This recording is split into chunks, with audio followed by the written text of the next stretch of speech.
Saouli Djilani, Moudjahid de Sidi Oqba et héros du Djebel Boukaïl. Le Moudjahid Saouli Djilani, l'un des valeureux hommes du Djebel Boukaïl, est né en 1933 à Sidi Oqba, dans la wilaya de Biskra.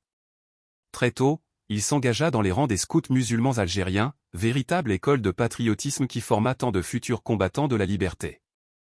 Avec le déclenchement de la Révolution en 1954, il rejoignit les cellules civiles du Front de Libération Nationale en 1955, sous la direction du Moudjahid Noureddin Menani. Son engagement lui valut rapidement d'être arrêté par les autorités coloniales, accusé d'atteinte à la sûreté de l'État. Condamné à 6 mois de prison, il fut incarcéré à Batna. À sa libération, Saouli Djilani prit le maquis et rejoignit l'armée de libération nationale dans les monts des Amours. Courageux et déterminé, il participa à plusieurs opérations armées audacieuses, dont l'attaque du centre militaire français de Tolga, qui permit aux Moudjahidines de s'emparer d'armes et de munitions, ainsi que l'opération de Chaga, au cours de laquelle 12 soldats français furent éliminés et leur arsenal récupéré.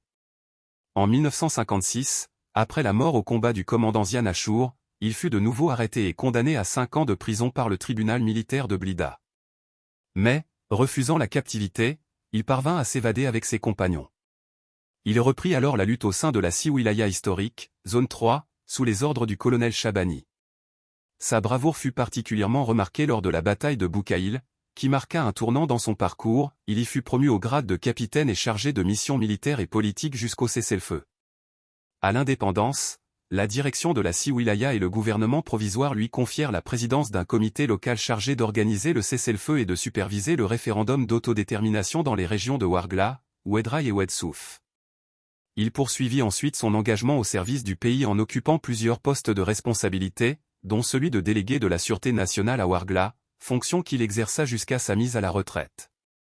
Après une vie entièrement dédiée à l'Algérie, Saouli Djilani s'éteignit le 14 janvier 2020, après un long combat contre la maladie.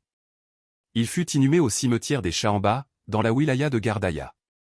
Son souvenir demeure vivant dans la mémoire collective, et son parcours incarne le courage, le sacrifice et la fidélité à la patrie. Que Allah lui accorde sa miséricorde et l'accueille dans son vaste paradis.